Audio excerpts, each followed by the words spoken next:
অতিথি আপ্যায়নে কিংবা বাচ্চার টিফিনে সবাই নতুন কিছু খোঁজে, নতুন রেসিপি খোঁজে। আজকের রেসিপিটি তাদের জন্য যারা আমার মতো এরকম নতুন কিছু খুঁজছ। আসসালামু আলাইকুম, আমি জান্নাত। তোমরা সবাই দেখছো জিএসএম কুকিং স্টুডিও। বরাবর মতো নতুন আরেকটি রেসিপি নিয়ে তোমাদের মাঝে হাজির হলাম।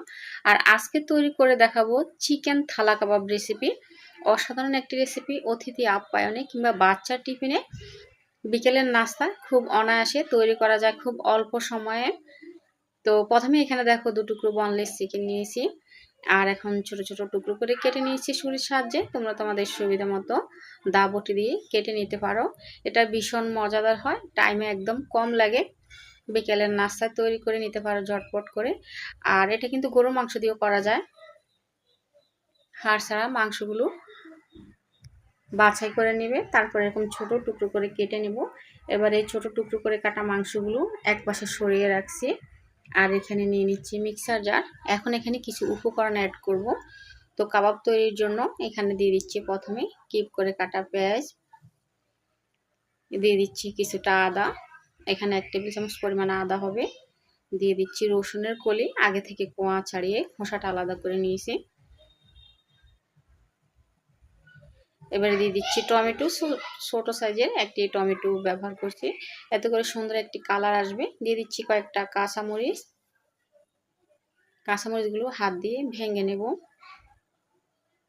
জালটা সবাই সবার পছন্দ অনুযায়ী স্বাদ অনুযায়ী দিবে। যদি বাচ্চার টিফিনের জন্য তৈরি করো সেক্ষেত্রে ঝালের পরিমাণটা একটু কমিয়ে দিবে।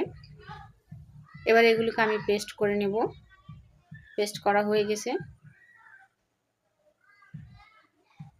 এ পর্যায়ে দিয়ে দিব মাংসের কিউবগুলো, চিকেন কিউবগুলো। মিক্সার জার যদি ধার কম হয় সেক্ষেত্রে আরও ছোট টুকরো করে নিতে পারো। আবারও মিক্সিতে করে পেস্ট করে নেব। পেস্ট করা হয়ে গেছে। এখন আরও কিছু উপকরণ এখানে অ্যাড করব।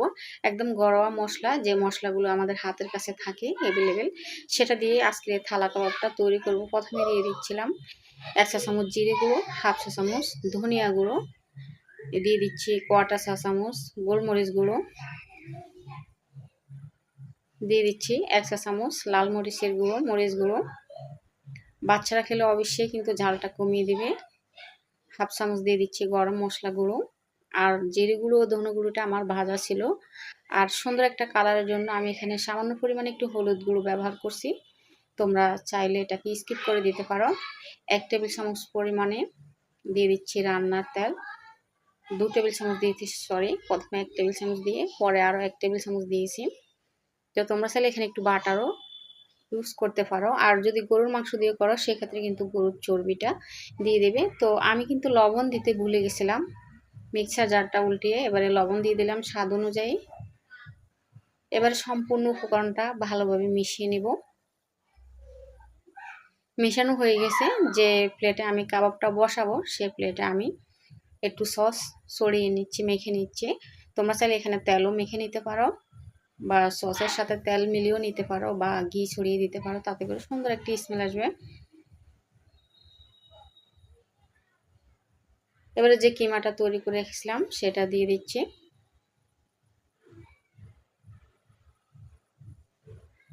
চামচ দিয়ে ছড়িয়ে দিচ্ছি, হাত দিয়ে করলে ভালো হয়। তো আসলে চামচ দিয়ে খুব ভালো একটা শেপ আসছে না, এখন আমি হাত দিয়ে এই কিমাটা ভালোভাবে ছড়িয়ে নেব।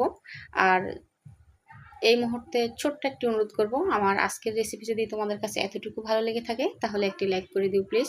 তোমার একটি লাইক আমার এই রেসিপিটা অন্যদের কাছে পৌঁছাতে সাহায্য করবে। হাত দিয়ে ভালোভাবে ছড়িয়ে চেপে চেপে নিয়েছি। এবারে ছুরি দিয়ে কেটে নেব পিস পিস করে, যাতে আমরা কাবাবটা তৈরির পরে খুব অনায়াসে তুলে নিতে পারি। সেজন্য আগে থেকে আমি ছুরি দিয়ে কেটে নিচ্ছি।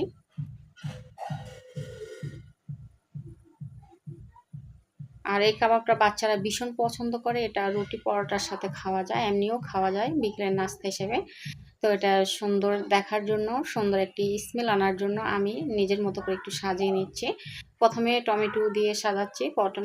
টমেটোর টুকরোগুলো একটু বড় হয়ে গেছে সেজন্য ছোট করে নিয়েছি অফ ক্যামেরা।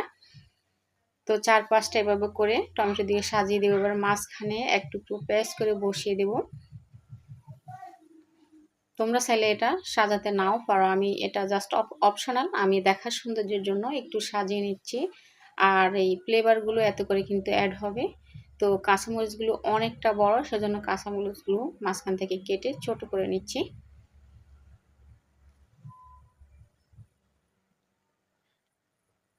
তো সাজানো হয়ে গেছে, দেখো কত সুন্দর লাগছে, কতটা আকর্ষণীয় লাগছে। বাচ্চারা কিন্তু দেখে পছন্দ করবে এই থালা কাবাবটা।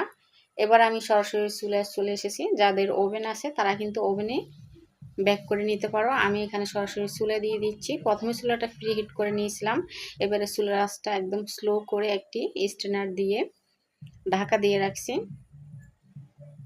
তো আমার এখানে 40 থেকে 50 মিনিট মতো টাইম লেগেছে, তোমাদের হয়তো আর একটু কম বেশি লাগতে পারে।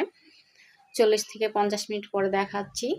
খুবই সুন্দর একটি স্মেল বেরোচ্ছে, আর কালারটা দেখো খুবই সুন্দর হয়েছে, খুবই আকর্ষণীয়। তো আমি এক টুকরো কাবাব উঠিয়ে দেখাচ্ছি। আসলে অনেকটাই গরম, তাই চামিচ দিয়ে উঠিয়ে নিচ্ছি, আর ওঠানোর সময় একটু ভেঙে গেছে, গরম ছিল। তো কেমন লাগলো আমার আজকের রেসিপি? ভালো লাগলে একটি লাইক করে দিও প্লিজ। আর প্রতিদিন এরকম নতুন নতুন রেসিপি পেতে চ্যানেলটি সাবস্ক্রাইব করে পাশে থেকো। সবাই ভালো থেকো। আল্লাহ।